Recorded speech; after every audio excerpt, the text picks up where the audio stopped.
Dengan kaki yang menari-nari seperti kupu-kupu dan pukulannya menyengat seperti lebah, sosok ini adalah penyair, aktivis, dan di atas segalanya, ia adalah seorang juara dunia.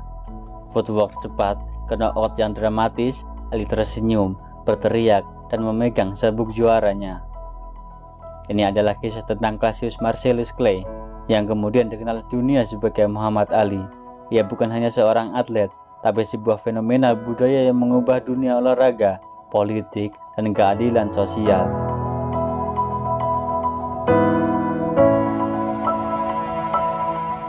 Lahir di Louisville, Kentucky, Amerika Serikat pada 17 Januari 1942, kecintaan Clay pada tinju dimulai secara tak terduga. Setelah sepedanya dicuri, ia melampiaskan kemarahannya kepada seorang petugas polisi sekaligus pelatih tinju, yaitu John Martin, dengan mengatakan ia ingin memukuli pencurinya. Lalu Martin menyarankannya untuk belajar tinju terlebih dahulu. Dalam waktu singkat, talenta alamiahnya bersinar. Pada usia 18 tahun, ia melambungkan namanya dengan meraih medali emas di Olimpiade Roma 1960. Namun, Ali muda segera merasakan kerasnya realitas ketika ia mencoba makan di sebuah restoran lokal di Louisville. Dengan bangga membawa medalinya, ia ditolak karena warna kulitnya. Karena marah dan frustasi, ia melemparkan medali emas olimpiadenya di Sungai Ohio. Pengalaman pahit ini memperkuat keyakinan Ali bahwa menjadi seorang juara tinju tidak membuatnya kebal terhadap diskriminasi, dan motivasinya untuk menjadi aktivis hak asasi manusia yang vokal di samping karir tinju yang gemilang. Ia menjadi profesional dengan gaya yang belum pernah ada, cepat, anggun, dan tak terduga untuk kelas berat. Ia juga ahli dalam perang urat saraf, memproklamirkan dirinya sebagai The Great, dan meramalkan ronde berapa ia akan mengalahkan lawannya. Pada tahun 1964, ia menantang juara dunia kelas berat yang ditakuti, Sonny Liston. Dunia terkejut ketika Cassius Clay yang muda memaksa Liston menyerah. Ia telah mengklaim gelar juara dunia pertamanya.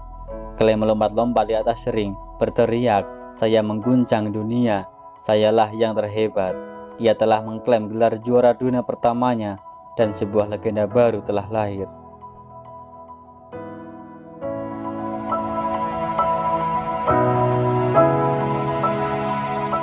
Beberapa hari setelah kemenangan epik itu, Clay ia mengumumkan telah bergabung dengan National of Islam, sebuah organisasi yang menyerukan kemandirian ekonomi dan keadilan bagi komunitas Afrika Amerika.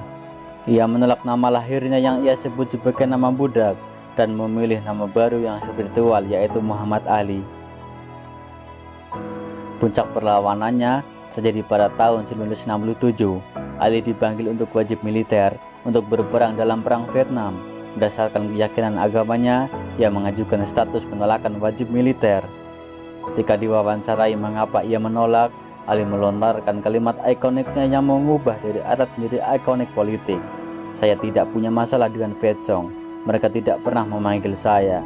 Kalimat itu adalah pukulan telak yang menghantam jantung Amerika. Ia menyiratkan bahwa Ali melihat rasisme di negaranya sendiri sebagai musuh yang lebih besar daripada tentara di negara asing.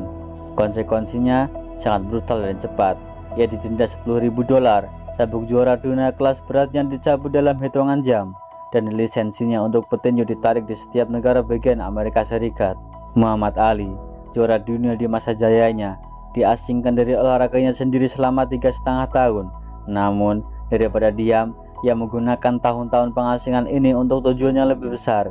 Ia menjelajahi Amerika sebagai aktivis anti perang, menyampaikan pesan tentang keyakinan dan keadilan. Ali telah kehilangan segalanya, uang, karir, dan gelarnya.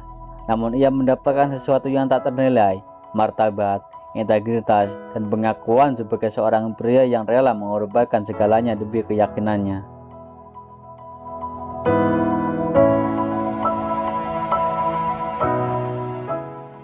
Pada tahun 1970, Mahkamah Agung Amerika Serikat membatalkan hukuman Ali. Setelah lebih dari 3 tahun absen, Ali yang berusia 28 tahun kembali ke ring. Namun, dunia tinju telah berubah. Pertarungan pertama adalah The Fight of the Country tahun 1971. Ali menghadapi juara baru yang tak terkalahkan, Joe Frazier, di Madison Square Garden, New York. Ini bukan hanya pertarungan tinju, ini adalah pertarungan ideologi. Ali mewakili perlawanan, sementara Brazil dianggap sebagai pahlawan establishment Amerika. Pertarungan ini berlangsung brutal selama 15 ronde, diwarnai knockdown Ali oleh pukulan hook kiri legendaris Frazier di ronde ke-15. Ali menelan kekalahan profesional pertamanya, lalu kritik membanjiri Ali. Namun, Ali tidak pernah menyerah setelah mengalahkan Frazier dalam pertandingan rematch match yang kurang terkenal pada tahun 1974. Ia mendapatkan kesempatan emas untuk merebut kembali mahkotanya melawan sang juara baru yang menakutkan, yaitu George Foreman. Inilah The Rumble in the Jungle tahun 1974. Pertarungan digelar di Kinshasa, Zaire, negara Kongo. Foreman yang perkasa dikenal karena kekuatan knockout-nya telah menghancurkan Brazil dan Ken Norton. Ali dipandang sebagai underdog sejati. Disinilah Ali menciptakan strategi brilian yang disebut rope a dope. Alih-alih menarik dan menghindari pukulan, Ali bersandar di tali ring, menutupi diri dan membiarkan Foreman menghabiskan seluruh tenaganya untuk memukul tubuh dan lengannya. Di ronde ke-8, Foreman mengalami kelelahan total. Ali tiba-tiba melepaskan kombinasi pukulan cepat. Foreman tersungkur dan Ali menang KO. Ali telah merebut kembali gelar juara dunia kelas berat setelah 3 tahun pengasingan. Itu adalah comeback terbesar dalam sejarah olahraga. Dan terakhir di Thrilla in Manila, pertarungan trilogi pamungkas melawan Joe Frazier di Filipina. Pertandingan ini disebut Ali sendiri sebagai yang paling dekat dengan kematian. Kedua petinju bertukar pukulan brutal selama 14 ronde. Setelah ronde yang ke-14, pelatih Frazier menolak membiarkan Joe Frazier yang hampir buta akibat pembekakan mata dan tidak melanjutkan pertarungan. Ali dinyatakan menang TKO. Trilogi ini bukan hanya tentang kemenangan sabuk. Ini adalah kisah tentang ketahanan, integritas, dan pengorbanan. Muhammad Ali telah membuktikan bahwa ia adalah the greatest, baik saat ia terbang di atas ring maupun saat ia harus bertahan di tali ring.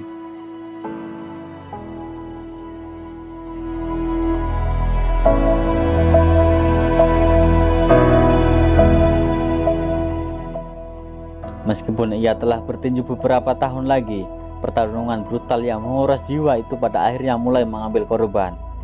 Ali pensiun pada tahun 1981 dan tak lama kemudian didiagnosis menderita penyakit Parkinson.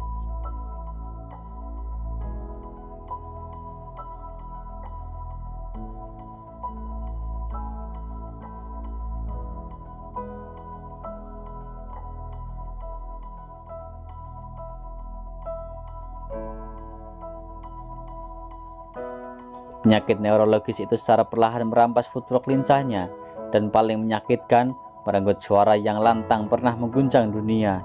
Pria yang tak pernah diam kini dipaksa untuk tenang. Perjuangannya melampaui tinju. Ia adalah perwujudan keberanian untuk melawan diskriminasi, konsistensi untuk membela keyakinan, dan kerendahan hati untuk menerima hasil perjuangan fisiknya. Ia mengubah cara atlet melihat peran mereka di masyarakat. Muhammad Ali meninggal pada tahun 2016 pada usia 74 tahun. Dunia berduka atas kepergian The People Champion. Namun, kisahnya tidak berakhir di sana, meninggalkan cetak biru bagi generasi atlet dan aktivis mendatang. Bahwa olahraga bisa menjadi platform untuk perubahan sosial, bahwa integritas lebih berharga daripada gelar, dan bahwa penting untuk menjadi diri sendiri tanpa kompromi. Ia benar tentang dirinya sendiri. Ia adalah seorang pria yang cepat, yang cerdas. Ia berani mengambil risiko yang menjadi paling otentik. Ia benar, Muhammad Ali adalah the greatest dan akan selalu menjadi the greatest.